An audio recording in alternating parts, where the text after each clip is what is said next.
What's your prediction on the Detroit Lions? Oh boy! I mean, it's now after the loss on Sunday. It's went from 77% chance to the playoffs down to 41 maybe. So what do you guys think? What is our chances? I'm going to defer to you, Tom, because I have I'm a hockey person. Yeah, I was just going to say you're a hockey nothing person. about football. Yeah, the Lions, I don't know. They look so spectacular at times. And then, their defensive back end gives up too many big plays, I think, for them to go undefeated the rest of the way. Hello and welcome to the Huskie Pack Podcast. I'm your host, Dr. Don Killingbeck, and I'm joined by two very, very special guests.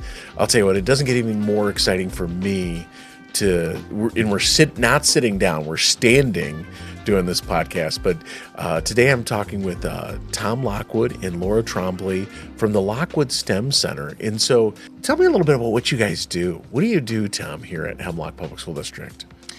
Well, we look for programs that are very engaging for students, and we're looking for opportunities that we can provide teachers so that they have the tools and the training to really go ahead and be effective in their classrooms.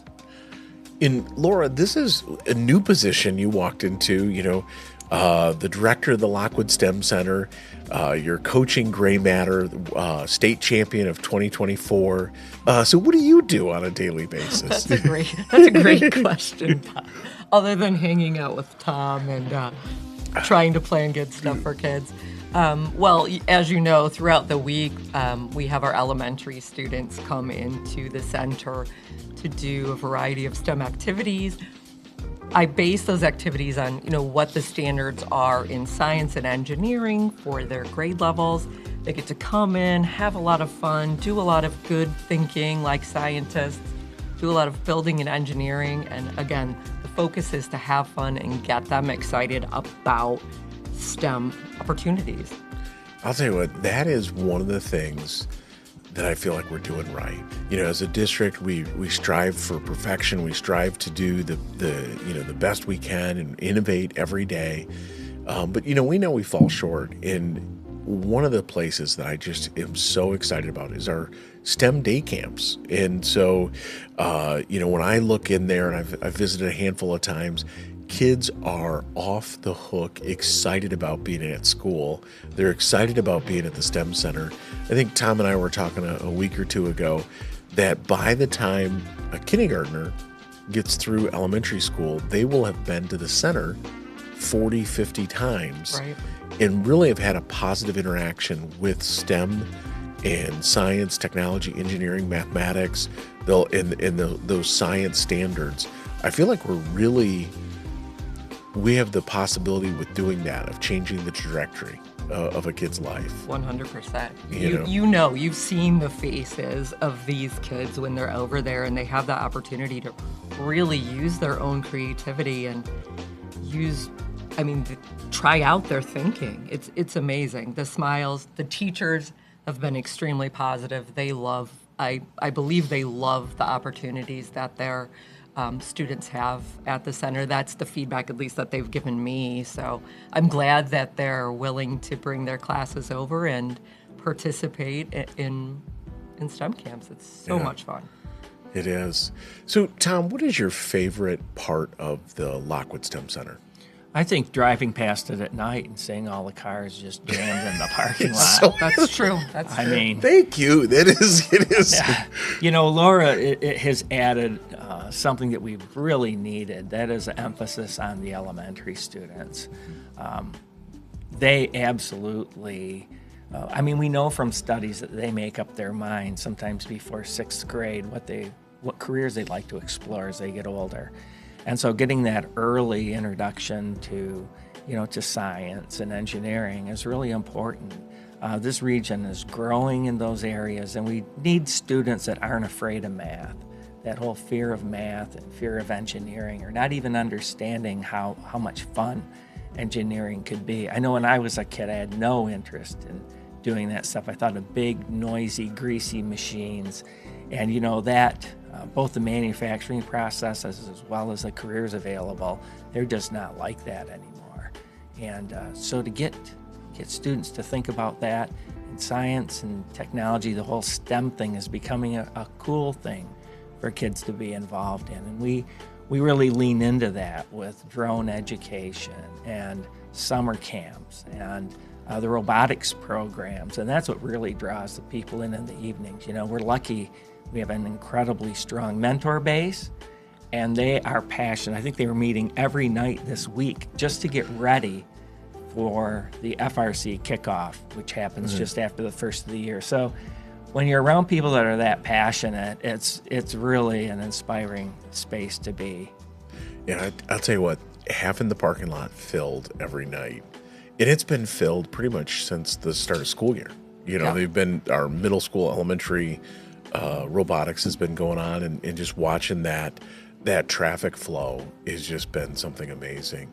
Laura, what is your favorite part of the STEM Center? Oh, that's a tough question to answer because I love so many parts of it. I love having elementary kids in there and getting them excited about STEM. And if you've seen any of the pictures online, which I know you have, the faces are just, they're lighting up and excited, and that's my passion coming from an elementary background. But the same thing, coming in at night and seeing the building full to the brim of students working on robotics, and it's so exciting not having a place to park because there's so many people there fully engaged in what they're doing. It's really loud, and I love that personally. It's the craziness of people working and collaborating. It's really, really fun to see. It is. So yeah, like what do they say? A dirty stall is a sign of a live horse, right? And you look around the STEM Center, and it is getting used. Not that it's dirty, but it is getting used. Yeah, we're actually getting a little bit better. Yeah, I think it's pretty good. It's very very nice to see how much it's used. Laura, one of the things I have to say about bringing Laura into this space and into the team is one of the things I appreciate most about you is just your role model for young ladies in the space of science and technology, engineering and mathematics, in showing them that women, your leadership, your authenticity with them, your care, is just so powerful and so much appreciated. One of the things I love about recording in this type of space, and you guys should be on this side looking the other way, is that it's a workspace. There's work coming. You guys could hear, if you were listening, the door open and shut, some keys jingling, people coming in and out, because we're in the middle of doing work. We're recording at the North Office on Hemlock Road at 1095, and so kind of a fun environment to do a podcast. For our listening audience, what is the most important thing that we could tell them about the work we're doing with STEM education?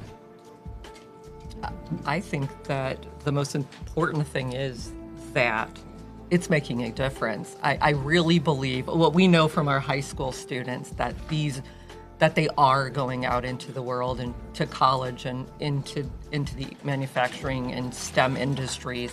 We know that's happening, and I believe it's going to be even stronger having this start really from young fives on up with exposure to lots of creative thinking and the engineering design process and the scientific method.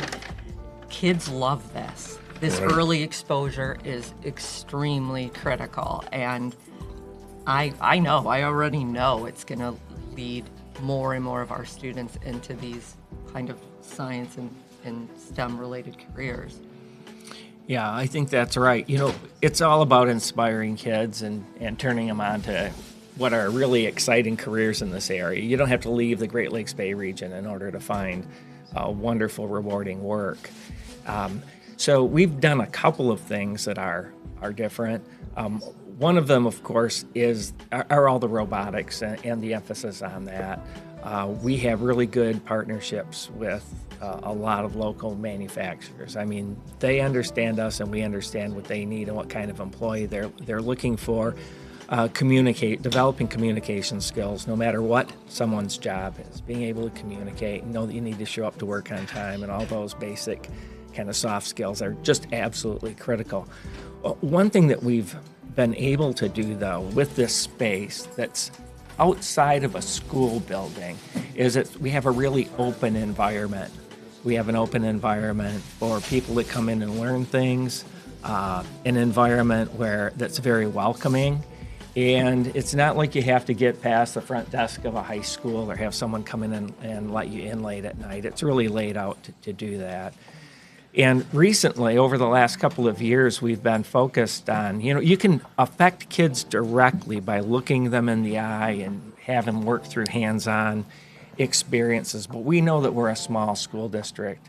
We can only be so impactful for the kids that are here. And that certainly is our core mission.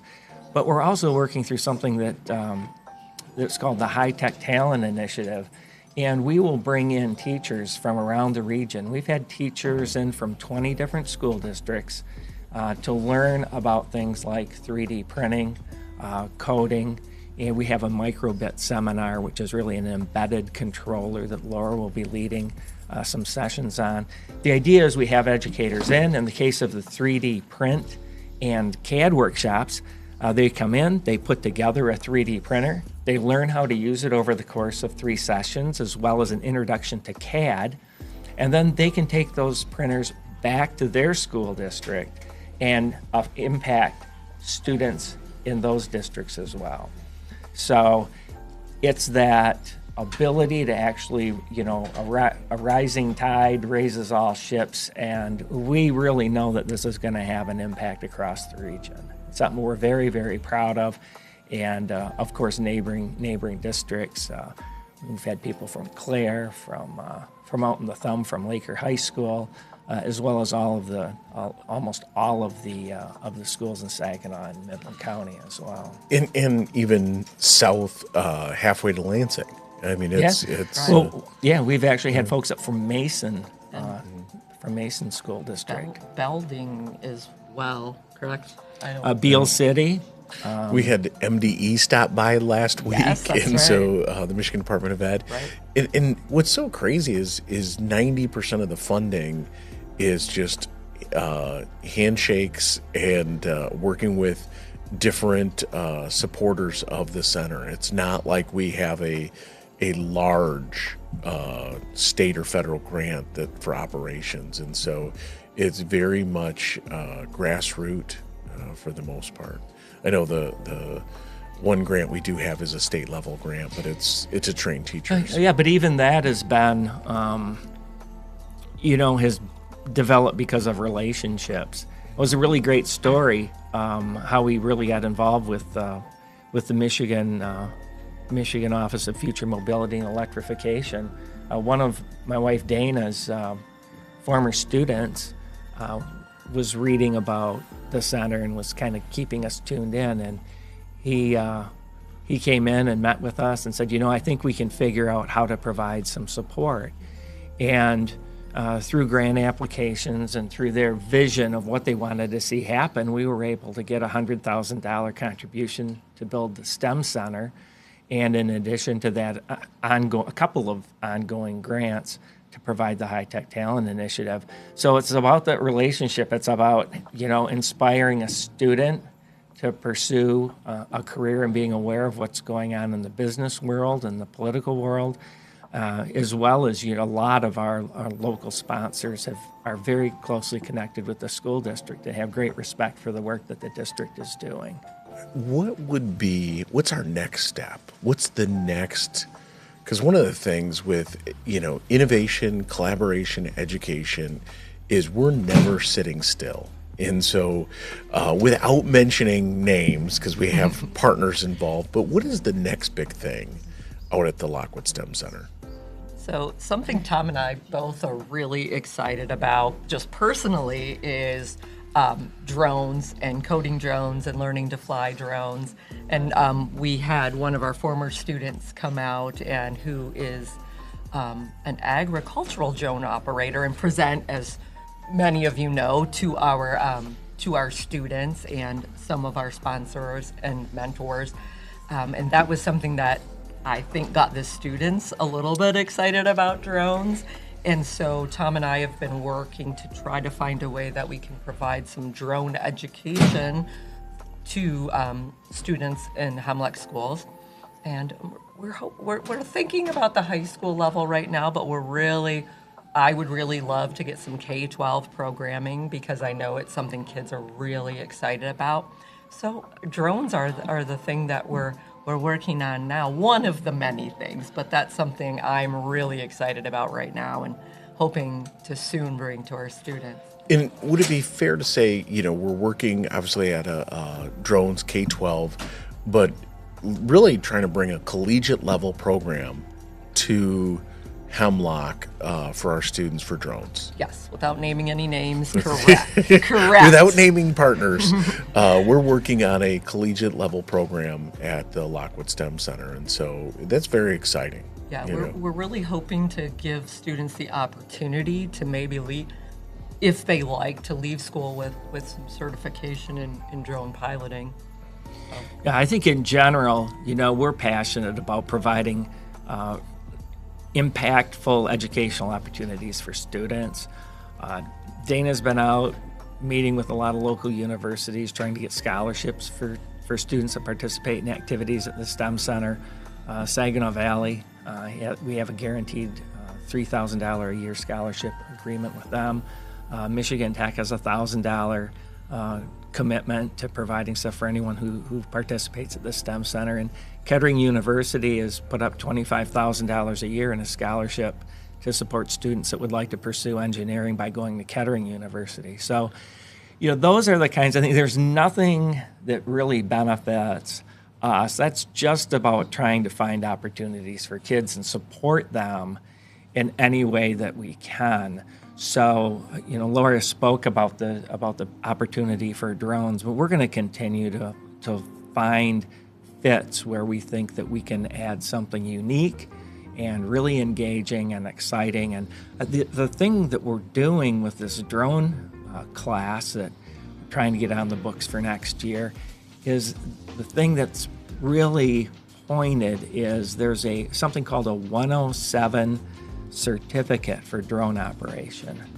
And the hope would be is that students, as they get through this class, will be able to pilot a drone, that is, fly it around. We have some space both inside the STEM Center, and we can do some of that stuff outside. Would be a real drone training class where they go through the FAA that earn their 107 cert so that they can commercially fly drones. Because if you want to take pictures for a real estate agent or just for videography for any reason, if you're going to make money at it, you do need that 107 certification. So to provide that for interested students and get them started down the road towards aviation career, it's a pretty exciting thing. There's going to be, the state of Michigan, for instance, is putting a lot of money and resources available focusing on aviation, particularly when it comes to unmanned aviation. And as always, Hemlock is going to be leading the pack in developing those programs. Very exciting stuff. So we have listeners, we have parents, students, mentors, and benefactors, all probably listening to this episode. What would you, parting words, what would you guys like to say to those groups? Well, first of all, thank you for all of your participation and supporting us in countless ways. I mean, we couldn't do it without all of the people you mentioned. So we're extremely grateful for that. And we're just more than ecstatic to be able to provide this for our students and our community. So thanks. Yeah, that's right. I mean, it's a great time of year. We're sitting in a board office here with amazing Christmas decor all over the place, and it's really a wonderful time to be thankful for what has been provided us. There isn't a day that we walk in the building that we're not really blown away with how fortunate we are to have a world-class facility available for our students to use and to impact our community. So yeah, deepest thanks to everyone who supports us, both monetarily and spiritually, because it's nice to be in your thoughts and prayers. Well, thank you all so much for tuning in.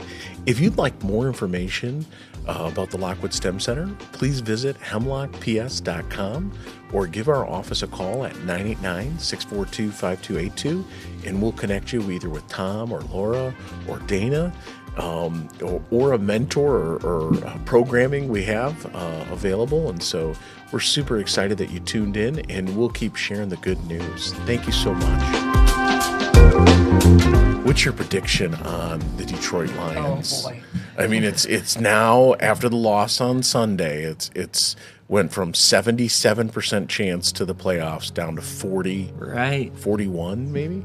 So what do you guys think? What is our chances? I'm going to defer to you, Tom, because I have I'm a hockey person. Yeah, I was just going to say you're a hockey nothing person. about football. Yeah, the Lions, I don't know. They look so spectacular at times. And then, their defensive back end gives up too many big plays, I think, for them to go undefeated the rest of the way.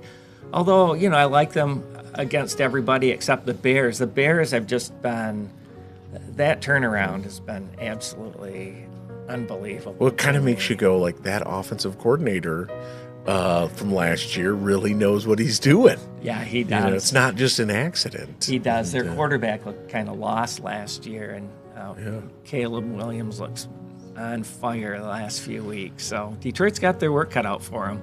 Yeah. I'm not going to give up on them, but the thing is, they're a really, really good team. Right. And you think about how good they are and how good they can play, and they may not make the playoffs. Right. Some of those other divisions are pretty weak. Yeah, in any other division, they would be the number one team. Yeah, it's kind of crazy. I will tell you, I was talking with my youngest on Sunday, and we were just talking about secondary teams. I was like, yeah, I've always been a fan of this team or that team. One of them, when I was growing up, I remember 84 Bears. And do you remember? I mean, they were a force. Their defense. The Detroit Pistons of the late 80s, early 90s, the bad boys. That's right. I feel like the 84 Bears, they were the bad boys. Yeah, that's funny that you talk about secondary teams because, of course, I had them back before the first Super Bowl. I was a Raiders fan when they were in the American Football League. Right. And they were fun to watch and a really interesting team. And then I became kind of a San Francisco 49ers fan. I love to watch them play. Their colors, the sunshine on the West Coast. I mean, they had just Jerry Rice. Yes. They were great. And of course, I've always been a Tom Brady fan. So his run with the Patriots, it was really easy for me to be a Patriots fan as well. So the Trombleys are an Atlanta Falcons family. So that's really? I only have any knowledge about that. So well, thank you guys so much for talking today. hey, thanks, Dan.